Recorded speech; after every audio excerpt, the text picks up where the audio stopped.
കൈകളിൽ തരിപ്പ്, എസ്പെഷ്യലി കൈയിൻ്റെ ഈ ഒരു ഉൾഭാഗത്തൊക്കെ ആയിട്ട് തരിപ്പ് വരിക, വേദന, ഒരു വസ്തുക്കൾ എടുക്കാൻ പറ്റുന്നില്ല, എടുക്കുമ്പോൾ തന്നെ കൈക്കൊരു ഷിവറിങ് പോലെയൊക്കെ ഉണ്ടാവുക. ഇത്തരം ലക്ഷണങ്ങൾ ഇന്ന് സ്വാഭാവികമായിട്ടും എല്ലാവരിലും കണ്ടുവരുന്നുണ്ട്. പക്ഷെ അതത്ര നമ്മളത് അത്ര സീരിയസ് ആയിട്ടുള്ള ആ ഒരു ഇതിലേക്ക് കണ്ടുവന്നിട്ടില്ല.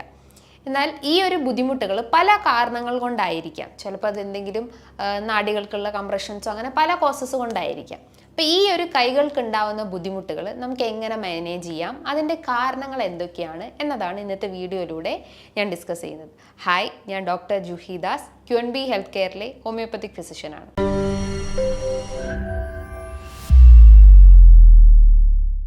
നമ്മുടെ ശരീരത്തിലെ ഏകദേശം മില്യൺസ് ഓഫ് നാഡികൾ പ്രസൻ്റ് ആയിട്ടുണ്ട്. ഓരോ നാഡികൾക്കും ഓരോ ധർമ്മമാണ് ശരീരത്തിൽ ഉണ്ടാവുന്നത്. എസ്പെഷ്യലി ഇപ്പം സർവൈക്കൽ, കഴുത്തിൻ്റെ ഭാഗത്തുള്ള നാഡികൾ നമ്മുടെ കൈകളിലോട്ടും ഷോൾഡറിലേക്കും അങ്ങനെ ഓരോ പാർട്സിലേക്കും സപ്ലൈ ചെയ്യുന്നുണ്ട്. അങ്ങനെ ഓരോ ബോഡി പാർട്സിലേക്കും ഓരോ നാഡികൾ സപ്ലൈ ചെയ്യുന്നുണ്ട്.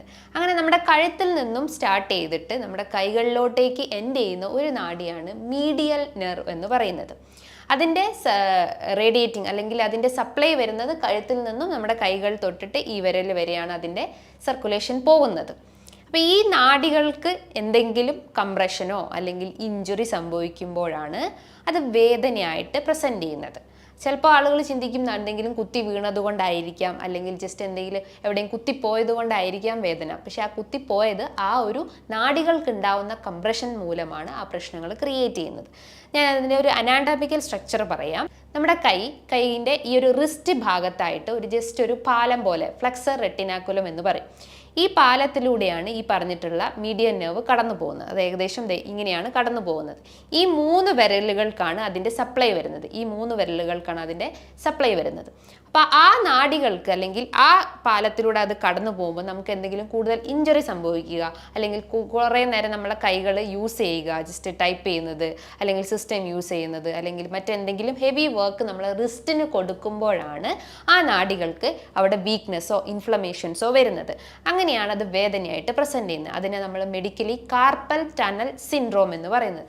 കാർപ്പൽ ടണൽ എന്ന് പറയുമ്പം ഈ ഒരു പാലത്തിനെയാണ് അത് സൂചിപ്പിക്കുന്നത്. അപ്പോൾ അതിലൂടെ കടന്നു പോകുന്ന ആ മീഡിയൻ നെർവ്സിന് കംപ്രഷനോ അല്ലെങ്കിൽ ഇഞ്ചുറി സംഭവിക്കുമ്പോഴാണ് അത് വേദനയായിട്ട് പ്രസൻറ്റ് ചെയ്യുന്നത്. ഇതിൻ്റെ ലക്ഷണങ്ങൾ പറയുവാണെങ്കിൽ ചില കേസസിൽ നമുക്ക് വേദന, കൈകളുടെ ഈ 3 വിരലിൻ്റെ ഭാഗത്തായിട്ട് വേദന വരാവുന്നതാണ്, തരിപ്പ് രൂപപ്പെടാവുന്നതാണ്. എസ്പെഷ്യലി രാവിലെ എഴുന്നേൽക്കുമ്പം തന്നെ നമുക്ക് കൈകളൊക്കെ ഒരു കോച്ചി പോകുന്നൊരവസ്ഥ, അല്ലെങ്കിൽ ഒരു സ്റ്റിഫ്നെസ്, അല്ലെങ്കിൽ ഒരു മരം പോലെ ആ ഒരു രീതിയിലേക്കൊക്കെ കൈകളായി പോകുന്നുണ്ടെങ്കിൽ അതാണ് ആ നാഡികൾക്ക് ഉണ്ടാവുന്ന കംപ്രഷൻ കൊണ്ടാണെന്ന് മനസ്സിലാക്കാം. എന്നാൽ നിങ്ങൾക്ക് വേദന കഴുത്തിൽ നിന്നും കൈകളിലോട്ട് ഇറങ്ങി വരുന്നുണ്ടെങ്കിൽ ഇവിടെ ഉണ്ടാവുന്ന കശേരുക്കളിലൂടെ കടന്നു പോകുന്ന നാഡികൾക്ക് എന്തെങ്കിലും ക്ഷതം സംഭവിക്കുമ്പോഴാണ് നമുക്ക് അത് കഴുത്തിൽ നിന്നും ഇറങ്ങി വരുന്നത്. അതിനെയാണ് നമ്മൾ സെർവൈക്കൽ സ്പോണ്ടൈലൈറ്റിസ് എന്ന് പറയുന്നത്. ഐറ്റിസ് എന്ന് പറയുമ്പോൾ ഇൻഫ്ലമേഷൻസിനെയാണ് സൂചിപ്പിക്കുന്നത്. സെർവൈക്കൽ എന്ന് പറയുമ്പോൾ നമ്മുടെ കഴുത്തിൻ്റെ ഭാഗത്തിനെയാണ് സൂചിപ്പിക്കുന്നത്. അതായത് കഴുത്തിലുണ്ടാവുന്ന 7 കശേരുക്കളാണ് കഴുത്തിൻ്റെ ഭാഗത്തുള്ളത്. ആ കശേരുക്കളിലൂടെയാണ് ഈ നാഡികൾ കടന്നു പോകുന്നത്. എന്തെങ്കിലും ഇഞ്ചുറി സംഭവിക്കുക, നമുക്ക് എന്തെങ്കിലും ഡെഫിഷ്യൻസീസ് ഒക്കെ ഉണ്ടെങ്കിൽ ആ നാഡികൾ അവിടെ വീക്ക് ആവുകയും അത് വേദനയായിട്ട് പ്രസൻറ്റ് ചെയ്യാവുന്നതാണ്. ഓരോ ബോഡി പാർട്സിനും ഈ നാഡികൾക്ക് കംപ്രഷൻ വരുമ്പോഴാണ് അത് പെയിൻ ആയിട്ട് പ്രസൻറ്റ് ചെയ്യുന്നത്. അതൊരു ഫാക്ടറാണ്. രണ്ടാമത്തെ ഒരു ഫാക്ടർ എന്ന് പറയുന്നത് നമുക്ക് എന്തെങ്കിലും ഓട്ടോ ഇമ്മ്യൂൺ ഡിസോർഡേഴ്സ് ഉണ്ടെങ്കിൽ, എസ്പെഷ്യലി തൈറോയിഡിൽ എന്തെങ്കിലും ഇംബാലൻസ് വരിക, എസ്പെഷ്യലി ഹൈപ്പോ തൈറോയിഡ് കംപ്ലയിൻസ് ഉള്ള പേഷ്യൻസിൽ കോമൺ ആയിട്ടും കണ്ടുവരുന്ന ഒരു സിംറ്റമാണ് ഈ കൈകൾക്ക് തരിപ്പ്. കുറേ നേരം നമ്മൾ ഫോൺ യൂസ് ചെയ്ത് കഴിഞ്ഞാൽ നമുക്കൊരു തരിപ്പ് അനുഭവപ്പെടാറില്ലേ? അതേപോലെ തന്നെ എന്തെങ്കിലും ഒരു വസ്തുക്കൾ കുറേ നേരം നമ്മൾ പിടിച്ചു നിൽക്കുമ്പോൾ നമുക്ക് വേദന വരാവുന്നതാണ്. അതേപോലെ തന്നെ കുറേ നേരം പിടിക്കുമ്പോൾ നമുക്ക് കൈ പെട്ടെന്ന് ഒരു കുഴച്ചിൽ പോലെ, ജസ്റ്റ് ഒരു വീക്ക്നെസ് പോലെ കൈയിൻ്റെ ഭാഗത്തൊക്കെ അനുഭവപ്പെടുന്നുണ്ടെങ്കിൽ അവിടെ നാഡികൾ, അവിടുത്തെ പേശികളെല്ലാം വീക്ക് ആയിട്ടുണ്ടെന്ന് മനസ്സിലാക്കാം. അൺകൺട്രോൾഡ് ആയിട്ടുള്ള ഡയബറ്റിസും ഇതിൻ്റെ ഒരു മെയിൻ ഫാക്ടറാണ്. കാരണം ഡയബറ്റിസ് എന്ന് പറയുമ്പം ഈ ഷുഗർ ലെവൽ റേസ് ആയിട്ട്, ബ്ലഡ് ഷുഗർ ലെവൽ റേസ് ആകുമ്പം അത് ഓട്ടോമാറ്റിക്കലി നമ്മളെ നാഡികളെയും ബാധിക്കാവുന്നതാണ്. അതിനെയാണ് നമ്മൾ ഡയബറ്റിക് ന്യൂറോപ്പതി എന്ന് പറയുന്നത്. അത് നമ്മുടെ കൈകൾക്കാവാം, പാദങ്ങൾക്കാവാം, അങ്ങനെ ഓരോ ബോഡി പാർട്സിനെയും അവിടെയുള്ള നാഡികൾക്ക് ക്ഷതം സംഭവിക്കാവുന്നതാണ്. അപ്പോൾ അത് അൺകൺട്രോൾഡ് ഡയബറ്റിസും ഇതിലേക്ക് ലീഡ് ചെയ്യാനുള്ള ഒരു ചാൻസസ് ഉണ്ട്. അതേപോലെ നിങ്ങൾക്ക് പ്രഗ്നൻസി ടൈമിലും ആ ഒരു ഹോർമോണൽ ഫ്ലക്ച്വേഷൻസ് കാരണവും ഈ പ്രശ്നങ്ങൾ ക്രിയേറ്റ് ചെയ്യാവുന്നതാണ്. അതേപോലെ അതേപോലെ തന്നെ ചില കേസസിൽ സ്ത്രീകൾക്ക് മെനോപോസ് അറ്റൈൻ ചെയ്യാനുള്ള ടൈമിങ്ങിലും ഈ പ്രശ്നങ്ങൾ ഉണ്ടാവാറുണ്ട്. അതായത് അവരുടെ ശരീരത്തിൽ calcium, vitamin D, vitamin B12 എല്ലാം ഡെഫിഷ്യൻ്റ് ആണെങ്കിലും ഈ പ്രശ്നങ്ങൾ ക്രിയേറ്റ് ചെയ്യാനുള്ള ഒരു ചാൻസസ് ഉണ്ട്. അതേപോലെ തന്നെ നിങ്ങളുടെ ശരീരത്തിൽ ഈ പറഞ്ഞിട്ടുള്ള deficiencies, calcium, magnesium, vitamin D, vitamin C, ഇതൊക്കെ ഏറ്റവും കൂടുതൽ നമ്മുടെ നാഡികൾക്കും പേശികൾക്കും ഉത്തേജനം കൊടുക്കുന്നതാണ്. അതൊരു പരിധി വരെ അല്ലെങ്കിൽ അതിൻ്റെ അളവ് കുറഞ്ഞു കഴിഞ്ഞാൽ ഇങ്ങനത്തെ ലക്ഷണങ്ങൾ കാണിക്കാവുന്നതാണ്. ഇനി ഇതിനെ മാനേജ് ചെയ്യുക എന്ന് പറയുമ്പം ആദ്യം നിങ്ങളുടെ ഭക്ഷണ രീതികൾ കുറേയൊക്കെ ശ്രദ്ധിക്കേണ്ടതുണ്ട്.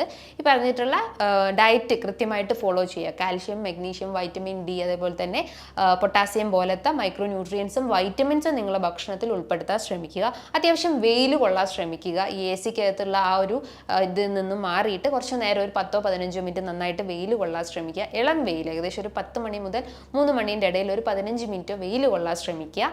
അതേപോലെ എന്തെങ്കിലും ഡെഫിഷ്യൻ്റ് ആണെങ്കിൽ, ഇപ്പോൾ വൈറ്റമിൻ ഡി, വൈറ്റമിൻ B12 ഒക്കെ ഡെഫിഷ്യൻ്റ് ആണെങ്കിൽ അതൊരു ഡോക്ടർ നിർദ്ദേശപ്രകാരം മാത്രം സപ്ലിമെൻറ്റ്സ് എടുക്കാൻ ശ്രമിക്കുക. കാരണം വൈറ്റമിൻ ഡി എന്ന് പറയുമ്പം ഏറ്റവും കൂടുതൽ വെയിൽ കൊള്ളാതിരിക്കുമ്പോഴാണ് ആ പ്രശ്നങ്ങൾ കൂടുതലായിട്ടും ട്രിഗർ ചെയ്യുന്നത്. അപ്പം കൃത്യമായിട്ട് വെയിൽ കൊള്ളുക.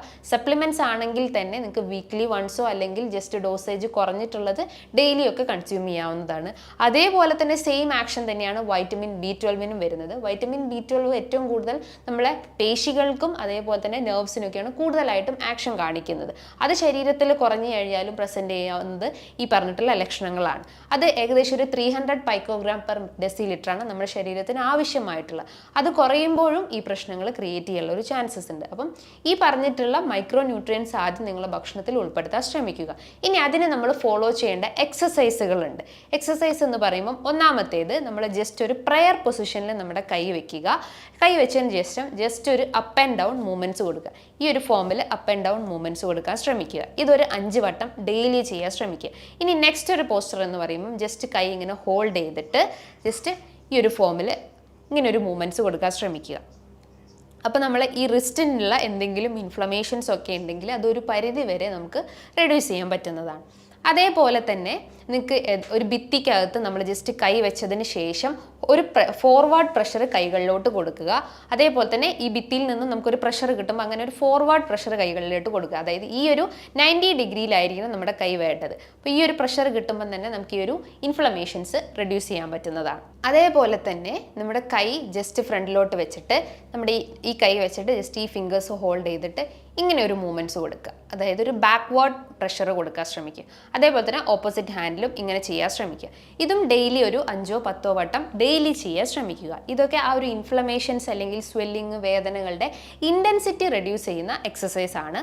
അതോടൊപ്പം തന്നെ നിങ്ങൾക്ക് ഹോട്ട് കംപ്രഷൻസ് ഒക്കെ യൂസ് ചെയ്യാവുന്നതാണ്. ക്രോണിക് ആയിട്ടുള്ള അതായത് കാലങ്ങളായിട്ടുള്ള ഈ ഒരു ബുദ്ധിമുട്ടുകളാണെങ്കിൽ നിങ്ങൾക്ക് ഹോട്ട് കംപ്രഷൻസ്, ചൂട് പിടിച്ചു കൊടുക്കാവുന്നതാണ്.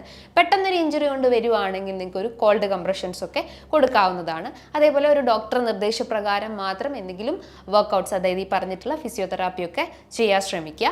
അതേപോലെ തന്നെ രാത്രി കാലങ്ങളിൽ നിങ്ങൾക്ക് വേണമെങ്കിൽ ആ വേദനയുള്ള കൈകളിൽ റിസ്റ്റ്, സ്പ്ലിൻ്റ് ഒക്കെ യൂസ് ചെയ്യാവുന്നതാണ്. അതൊരു പരിധി വരെ ആ ഒരു ഇൻഫ്ലമേഷൻസ് കുറയ്ക്കുന്നതാണ്. ഈ ഒരു കാർപ്പൽ ടണൽ സിൻഡ്രോം നമ്മൾ മെഷർ ചെയ്യുന്ന അല്ലെങ്കിൽ ഡയഗ്നോസ് ചെയ്യാൻ വേണ്ടിയിട്ട് 2-3 ടെസ്റ്റുകളൊക്കെ നമ്മൾ യൂസ് ചെയ്യാറുണ്ട്.